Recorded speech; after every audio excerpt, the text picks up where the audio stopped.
Muy buenos días. Muchas gracias por estar con nosotros en el estudio de la lección.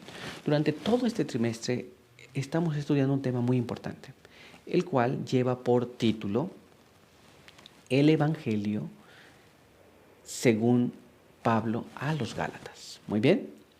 Y en esta semana que ya hemos comenzado, estamos estudiando también un tema muy importante, el cual se titula Viviendo enteramente por la gracia. Y vamos a recordar juntos una vez más el texto que estamos aprendiendo. Así que acompáñame para que lo leamos juntos. Este se encuentra en el libro de Gálatas, capítulo 2, el verso número 20. Y ahí leemos de esta manera. Con Cristo estoy juntamente crucificado, y ya no vivo yo, mas vive Cristo en mí. Y lo que ahora vivo en la carne, lo vivo en la fe del Hijo de Dios, el cual me amó y se entregó a sí mismo por mí. Así que ahora sabemos que esta es la forma que Pablo presentaba el Evangelio de Salvación. Pero ahora quiero invitarte a que juntos vayamos y tengamos una oración. Acompáñame.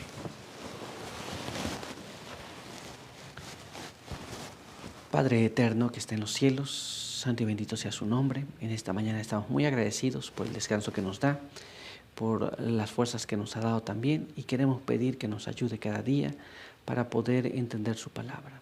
Queremos pedir también que su buen Espíritu venga a morar en medio de nosotros y que al abrir las Sagradas Escrituras podamos entender lo que hemos de estudiar en ellas. Quede con nosotros, asístanos con sus buenos ángeles, en el nombre de Jesús. Amén. Muy bien, pues vamos a continuar nuestro estudio para el día de hoy. Y el apartado para el día de hoy lleva por título Comprendiendo la gracia. Y nuestra primera pregunta nos dice así: ¿con qué se compara cualquier intento de obtener la salvación por nuestras propias fuerzas o por cualquier supuesto mérito propio? Entonces, ¿a qué se compara? Cuando nosotros consideramos esta situación donde decimos, bueno, ¿será que puedo hacer algo para que Dios me acepte? Entonces, acompáñame a leer lo que está escrito en la palabra de Dios. Investiguemos allí. Vamos allá al libro de Génesis, capítulo 4. Y allí vamos a leer los versos 3 hasta el verso número 5. Leamos allí. Andando el tiempo, Caín trajo del fruto de la tierra una ofrenda al Eterno. A su vez, Abel trajo los primerizos de sus ovejas, con su gordura. Y el Señor miró con agrado a Abel y a su ofrenda, pero no se agradó de Caín y de su ofrenda. Y Caín se airó en gran manera y decayó su semblante. ¿Qué pasa cuando nosotros tratamos de hacer o ganar el favor de Dios mediante nuestros propios méritos? Bueno, la palabra de Dios nos explica. Mientras estas dos ofrendas fueron traídas, una fue traída conforme Dios lo indicó y otra fue traída conforme el corazón de la persona pensaba que debía hacerlo. Pero vamos a ver cómo nos explica esto el espíritu de profecía. Vamos a leer aquí lo que está escrito en este siguiente párrafo. Mensajes Selectos, tomo 1, página 426, nos dice así: si el hombre pudiera salvarse por sus propias obras, podría tener algo en sí mismo por lo cual regocijarse. El esfuerzo que el hombre pueda hacer con su propia fuerza para obtener la salvación está representado por la ofrenda de Caín. Es decir, si usted y yo pudiéramos hacer algo que nos pudiera salvar, que nos pudiera recomendar con Dios, que nos pudiera poner en armonía con la voluntad de Dios, entonces nosotros tendríamos algo en que regocijarnos. Pero el intentar hacer eso es como intentar hacer la ofrenda de Caín. ¿Estamos entendiendo cómo es? Muy bien. Entonces vamos a ir a nuestra siguiente pregunta. Veamos lo que nos dice aquí. Comprendiendo la gracia, recuerden. En realidad, ¿qué hace la gracia de Dios por nosotros? Entonces, la gracia está allí, pero ¿qué hace? ¿Qué es lo que manifiesta en nosotros? ¿Qué es lo que pasa con nosotros cuando la gracia llega a nuestras vidas? Bueno, Vamos a ver lo que la Biblia nos dice. Así que acompáñame a leer este siguiente párrafo, el cual se encuentra en el libro de Tito, capítulo 2, verso 11 al verso 14. Y ahí leemos así. Porque la gracia de Dios que trae salvación se manifestó a todos los hombres y nos enseña a renunciar a la impiedad y a los deseos mundanos y a vivir en este siglo sobria, justa y piadosamente, mientras aguardamos la bendita esperanza, la gloriosa aparición de nuestro gran Dios y Salvador Jesucristo, quien se dio a sí mismo por nosotros para redimirnos de toda iniquidad y purificar para sí un pueblo propio, celoso de buenas obras. Así que la Biblia nos dice que la gracia que Dios nos da trae salvación. 1. 2. Nos enseña que renunciemos a todos los deseos mundanos y vivamos en este siglo sobria, justa y piadosamente. Y también nos habla que debemos aguardar la manifestación gloriosa, ¿no? Y va a crear un pueblo limpio, celoso de buenas obras. ¿Estamos entendiendo? Todo esto hace la gracia en nosotros, en nuestras vidas. Pero, ¿qué más? Acompáñame a leer este siguiente párrafo.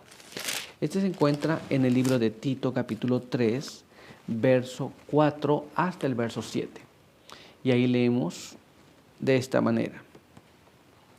Pero cuando se manifestó la bondad de Dios, nuestro Salvador, y su amor hacia los hombres, nos salvó no por obras de justicia que nosotros hubiéramos hecho, sino por su misericordia, por el lavado regenerador y renovador del Espíritu Santo, que derramó en nosotros en abundancia, por Jesucristo nuestro Salvador, para que, justificados por su gracia, seamos herederos según la esperanza de la vida eterna. Entonces, la Biblia nos habla que nos salva, pero no por algo bueno que hayamos hecho, por una buena obra, sino por su misericordia. Esto es, la gracia se manifiesta a todos los hombres y se manifiesta haciéndonos herederos de la esperanza de la vida eterna. Pero también nos limpia, también nos regenera, también nos cambia nuestras vidas.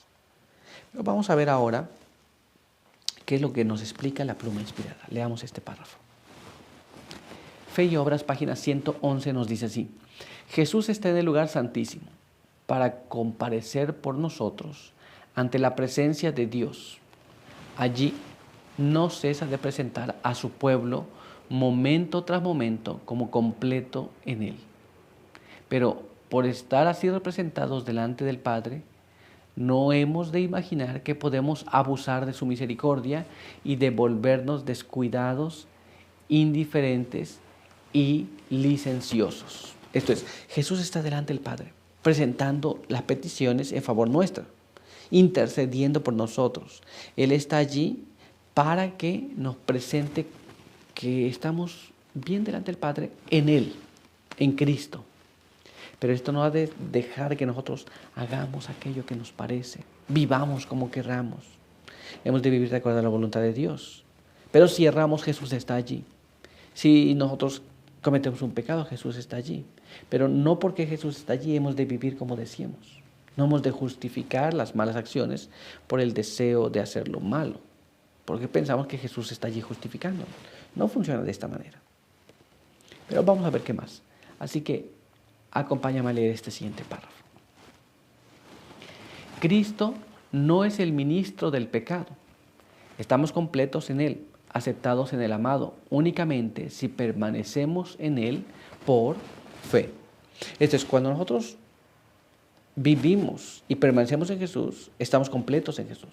Porque Jesús no puede ayudarnos en una condición donde nosotros perseveramos en el pecado. Hemos de abandonar el pecado por la gracia que Dios nos da. Pero también hemos de estar completos en Jesús y solamente estamos completos en Él si permanecemos por la fe en Él. Muy bien, así que vamos a continuar y ahora vamos a ver qué es lo que nos dice nuestra siguiente pregunta. Veamos aquí. Explica la gran profundidad de nuestra tremenda y continua necesidad de la gracia de Dios. Dos expresiones muy interesantes. Tremenda y continua necesidad. ¿Cuál es nuestra necesidad? Que es tremenda y es continua. Bueno, vamos a ver. Acompáñame a que leamos juntos este párrafo que se encuentra en la palabra de Dios, la cual se encuentra en 2 Corintios, capítulo 3, y allí vamos a leer del verso 3 hasta el verso 5. Es manifiesto que sois cartas de Cristo, resultado de nuestro ministerio, escrita no con tinta, sino con el Espíritu del Dios vivo, no en tablas de piedra, sino en las páginas palpitantes del corazón, y esa confianza tenemos por medio de Cristo ante Dios. No que seamos competentes para atribuirnos que algo sea de nosotros mismos, sino que nuestra suficiencia viene de Dios. Somos cartas leídas. Algunos somos cartas leídas del ministerio de alguien más que nos trajo el Evangelio. Y aquí nos habla que tenemos una confianza para con Cristo de parte de Dios.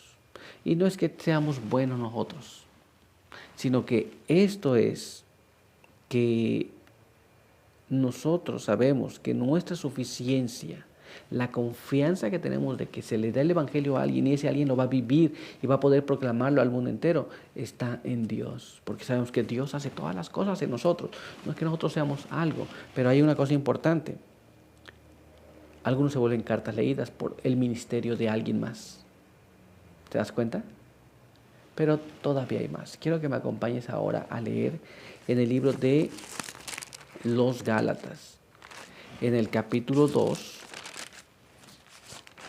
y el verso número 19. Porque por la ley he muerto a la ley, a fin de vivir para Dios. ¿Qué significan estas palabras?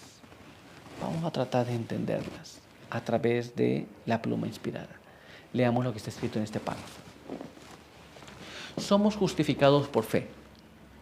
El alma que entiende el significado de estas palabras nunca tendrá suficiencia propia. No somos competentes por nosotros mismos para pensar algo bueno de nosotros mismos. Somos completamente justificados por la fe, pero no hay nada bueno en nosotros. A veces podemos tener una opinión muy superior de nosotros que no está de acuerdo a la voluntad de Dios, pero todavía hay más. Vamos a ver lo que nos dice ahora aquí este párrafo. El Espíritu Santo es nuestra eficiencia en la obra de la edificación del carácter, en la formación del carácter a la semejanza divina. Cuando creemos que nosotros mismos somos capaces de dar forma a nuestra propia vida espiritual, cometemos un gran error. No puedes decir, bueno, yo antes era mal, ahora soy bueno, mejoré. No, nosotros no podemos mejorarnos. Esta es la gracia salvadora actuando en nuestra vida. Pero cuando nosotros pensamos que nosotros podemos cambiar nuestra vida, hay personas que dicen así, yo voy a cambiar cuando yo quiera. Esto no ocurre, porque esto es un don de Dios. ¿Te das cuenta? Pero vamos a ver qué más todavía. Acompáñame a leer este párrafo. Por nosotros mismos nunca podemos conquistar la victoria sobre la tentación, pero los que tienen fe genuina en Cristo serán impulsados por el Espíritu Santo. Entonces, en nosotros no hay poder para vencer las tentaciones. Pero si tenemos fe en Jesús, el Espíritu Santo va a ayudarnos a vencer esas cosas. Muchas personas viven atrapadas en ese dilema. no viven una vida correcta porque han tratado de hacerlo por sus propios méritos, por sus propias fuerzas. No ha confiado en Jesús completamente. ¿Te das cuenta? Ahora vamos a ver qué más. Acompáñame a leer este siguiente párrafo. El alma en cuyo corazón mora la fe crecerá hasta ser un bello templo para el Señor. Esa alma es dirigida por la gracia de Cristo.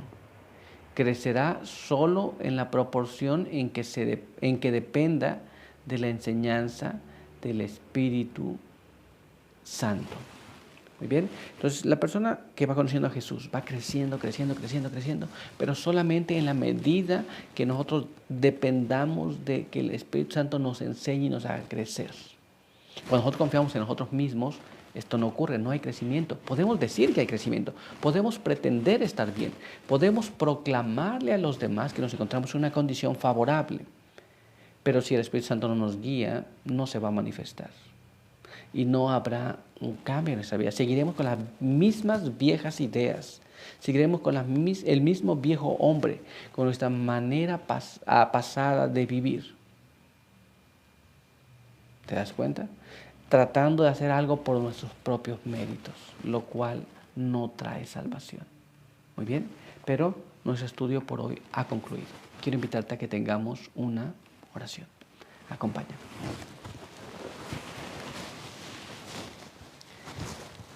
Padre eterno que está en los cielos, santo y bendito sea su nombre. Queremos agradecer por permitirnos la vida, la salud.